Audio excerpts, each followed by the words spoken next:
नमस्ते बच्चों, आप कैसे हैं। आशा करता हूँ कि आप सब लोग बहुत अच्छे से होंगे।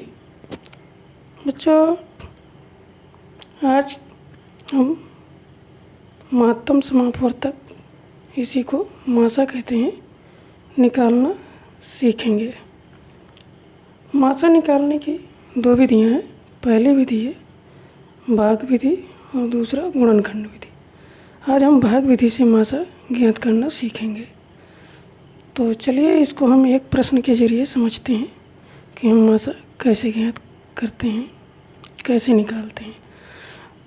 बहुत ही आसान है, आप सबको बहुत मज़ा आने वाला है। बस थोड़ा सा ध्यान देने की आवश्यकता है और बहुत ही आसानी से आप सीख जाएंगे। तो देखते हैं प्रश्न।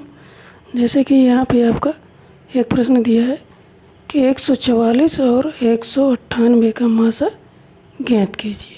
ये दिया है। सबसे पहले हम देखते हैं कि यहाँ पे बड़ी संख्या क्या है।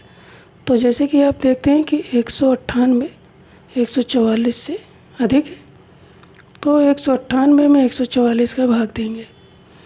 अब 144 का पहाड़ा 198 में पढ़ना है, तो 144 का चूँकि हमें पहाड़ा बड़ी गिनती है, स्वाभाविक है, सब को नहीं आता है, तो हम इसके लिए एक तरीका अपनाते हैं।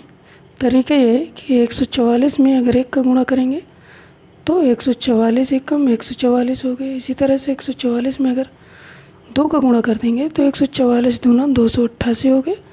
इसी तरह से 3 का गुणा कर देंगे तो 144 तिरको 432 हो गया। तो इस तरह से हम 4 का गुणा करेंगे, 5 का गुणा करेंगे और इस प्रकार से हम 144 का पूरा पहाड़ा बना सकते हैं। 144 ही क्यों, हम किसी भी गिनती का पहाड़ा ऐसे बना सकते हैं और आसानी से हम भाग दे पाएंगे। तो चलिए हम देखते हैं आगे। तो इस प्रकार से 144 का 2 बार तो नहीं जाएगा, क्योंकि 288 हो जाएगा, इससे ज़्यादा हो जाएगा, तो 1 बार भाग जाएगा और 144 यहाँ रख दिया हमने। इसके बाद आपको इसको घटाना पड़ता है, तो घटा दीजिए। 8 में 4 गया 4 और 9 में 4 गया 5 और 1 में गया 0 आएगा, तो 0 नहीं लिखा है। अब यहाँ पे आया 54 शेष फल।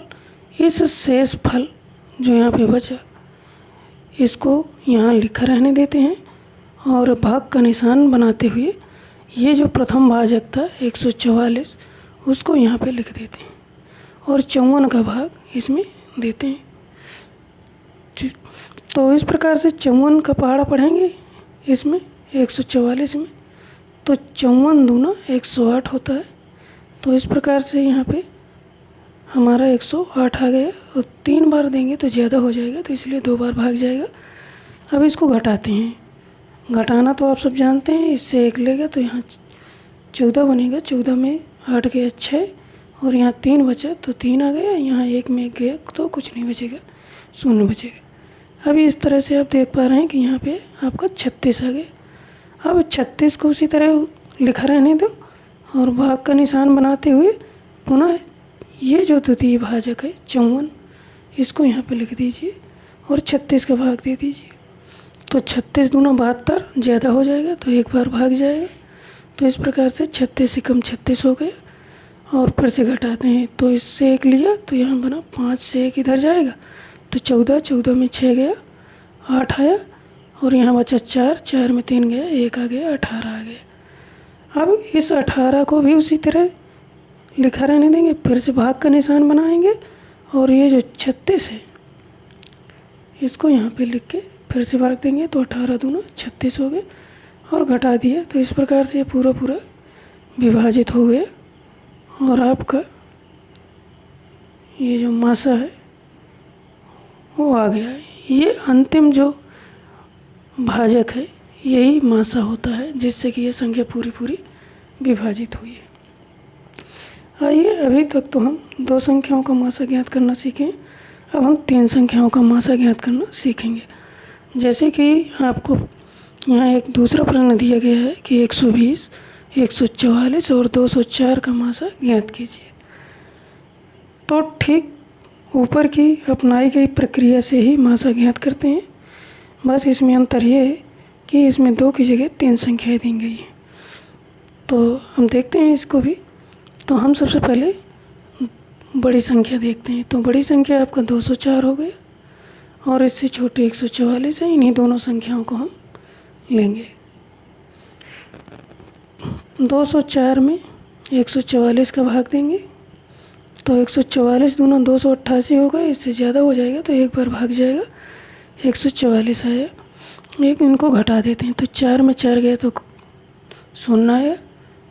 और इस प्रकार से 0 में 4 नहीं घटेगा, इससे 1 लिया तो बना 10। 10 में 4 गया 6, यानी 60 आ गया। अब ये 60 इसी तरह यहाँ लिखा रहने दो।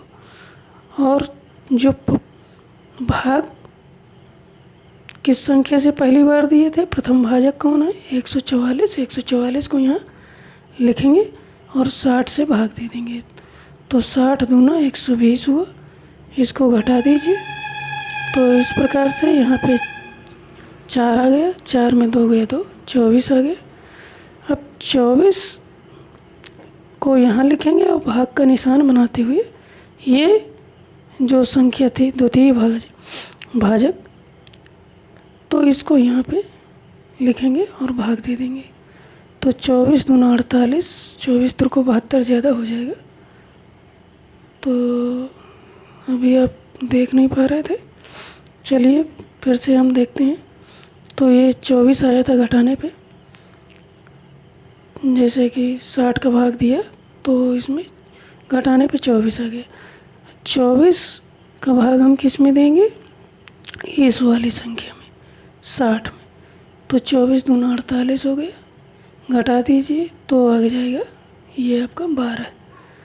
अब 12 में 12 का भाग किस में देंगे हम, 12 का भाग इस वाली संख्या में। तो इस प्रकार से आप देख रहे हैं कि 12 दूना 24, ये पूरा यहाँ विभाजित हो रहा है और इस प्रकार से ये पूरा कट गया। तो यानी इन दोनों संख्याओं का जो मासा हो गया वो आ गया 12। अभी हमारा काम पूरा नहीं हुआ क्योंकि अभी एक संख्या और बच रही है।